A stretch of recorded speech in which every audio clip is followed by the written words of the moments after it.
नमस्कार, आपका स्वागत है हमारे YouTube चैनल यादों की बारात में। मैं मनीषा आप सभी के लिए लेकर आई हूँ रविंद्रनाथ टैगोर की लिखी कहानी, जिसका हिंदी में अनुवाद किया है ममता बिस्वास ने। यह हमारी कहानी का दूसरा खंड है, जिसका शीर्षक है दहेज। बहुत दिन बीत गए। निरुपमा आदमी पर आदमी भेजती रही, पर पिता नहीं आए। अंत में रूठ कर उसने आदमी भेजना बंद कर दिया। इससे रामसुंदर के मन पर भारी चोट पहुंची, लेकिन फिर भी वे नहीं गए। क्वार का महीना आ गया। रामसुंदर ने कहा, अब की पूजा में बेटी को घर लाना ही है, नहीं तो मैं खूब लंबी चौड़ी सी कसम खाई। पंचमी या षष्ठी के दिन चादर की खूंट में कुछ नोटों को बांधकर रामसुंदर ने यात्रा की तैयारी की। एक 5 साल के पोते ने आकर पूछा, दादाजी, क्या मेरे लिए गाड़ी खरीदने जा रहे हो? ठेला गाड़ी चढ़कर हवा खाने का बहुत दिनों तक उसे शौक है, पर किसी भी तरह से पूरा करने का उपाय नहीं सूझता। 6 वर्ष की पोती रोती हुई आकर कहती है, पूजा के अवसर पर निमंत्रण में पहनकर जाने के लिए उसके पास एक अच्छा कपड़ा नहीं है। रामसुंदर यह सब जानते थे और तंबाकू पीते पीते बूढ़े ने इस विषय में काफी सोचा। जब राय बहादुर के घर से पूजा का निमंत्रण आएगा, तब उनकी बहुओं को अत्यंत मामूली गहनों के साथ अनुग्रह पात्र दीन के समान वहां जाना होगा। इन सब बातों को सोचकर उन्होंने बड़ी गहरी सांस भरी, लेकिन इससे उनके भाग्य की वार्धक्य रेखा के अधिक गहरे होने के सिवाय और कोई फल नहीं हुआ।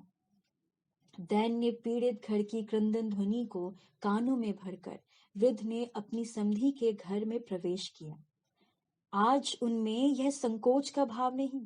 द्वार रक्षक और भृत्यों के मुंह की ओर भी वह चकित सलज्ज दृष्टिपात दूर हो गया, मानो अपने ही घर में प्रवेश किया हो। सुना राय बहादुर घर में नहीं है, कुछ देर प्रतीक्षा करनी होगी। मन में उच्छ्वास को ना संभाल पा रामसुंदर ने कन्या के साथ मुलाकात की। आनंद अतिरेक से दोनों नेत्रों से आंसू बह चले।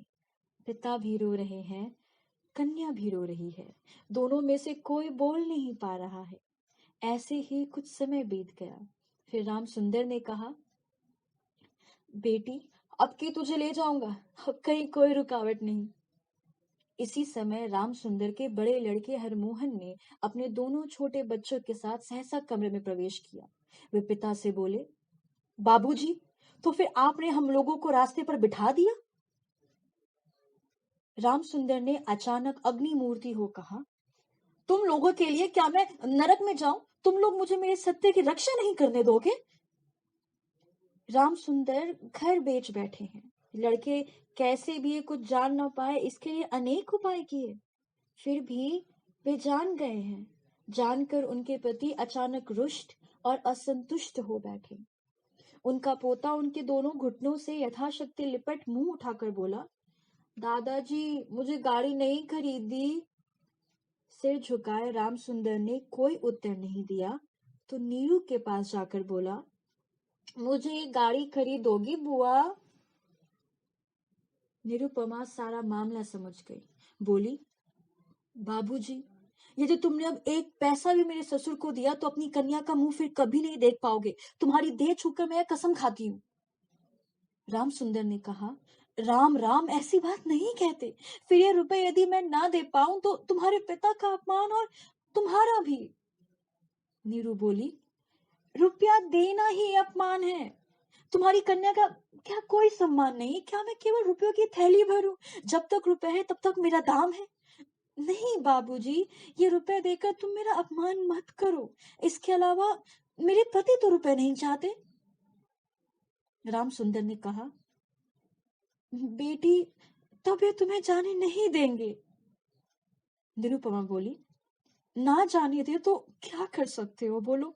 फिर भी तुम ले जाने के लिए कुछ मत कहना। रामसुंदर कांपते हाथों नोटबंदी चादर को कंधे पर डाल चोर के समान सबकी आंखें बचाकर घर लौट गए। राम सुंदर रुपए लाए थे और बेटी की मनाही के कारण वे रुपए दिए बिना ही लौटा ले गए। यह बात छिपी ना रही। द्वार पर कान लगा कौतूहल स्वभाव वाली दासी ने नीरू के सास के पास यह खबर पहुंचा दी। सुनते ही उनके क्रोध की सीमा ना रही। निरुपमा के लिए उसकी ससुराल कांटों की सेज बन गई। इधर उसके पति विवाह के थोड़े दिनों बाद डिप्टी मजिस्ट्रेट होकर किसी दूर शहर में चले गए। कहीं संगदोष से नीरू को शिक्षा ना मिले, इसी बहाने अब मायके के रिश्तेदारों से मुलाकात की बिल्कुल मनाही हो गई थी। इसी समय नीरू अत्यंत कठिन रोग से पीड़ित हो गई, पर इसके लिए उसकी सास को पूरी तरह से दोष नहीं ठहराया जा सकता। अपने शरीर के प्रति वह अत्यंत लापरवाही बरत रही थी। कार्तिक महीने की ओस में रात भर सिरहाने का द्वार खुला रखती, जाड़े के दिनों में देह पर कपड़ा नहीं रखती, खाने पीने में कोई नियम नहीं मानती। दासियां जब अक्सर भोजन लाना भूल जाती, तब एक बार भी मुंह खोलकर उन्हें स्मरण नहीं दिलाती। वह पराए घर में दास दासी की तरह स्वामी स्वामिनी के अनुग्रह पर निर्भर हो रही है, यही संस्कार उसके मन में बदमूल हो रहा था। लेकिन इस प्रकार का भाव भी सास को सहा नहीं था। यदि भोजन के प्रति बहू की किसी प्रकार की लापरवाही देखती तो सास कह उठती, नवाब के घर की बेटी है ना, गरीब के घर का अन्न इनके मुंह में रुचता नहीं। फिर कभी कहती, एक बार देखो तो कैसी बुरी शक्ल बना रखी है, दिन बर दिन जैसी सूखी लकड़ी हुई जा रही है। रोग जब गंभीर होता गया तब सास बोली, ये सब इसके नखरे हैं। आखिर एक दिन नीरू ने अत्यंत विनय पूर्वक सास से कहा, माँ, मैं एक बार अपने बाबूजी और भाइयों को देखूंगी। सास बोली, मायके जाने का बहाना है, कहने का कोई विश्वास नहीं करेगा। जिस दिन संध्या के समय नीरू की सांस उखड़ने लगी, उसी दिन पहली बार डॉक्टर ने उसे देखा था, और उस दिन ही डॉक्टर के देखने का अंत भी हो गया। घर की बड़ी बहू मरी। खूब धूमधाम से अंत्येष्टि क्रिया संपन्न हुई।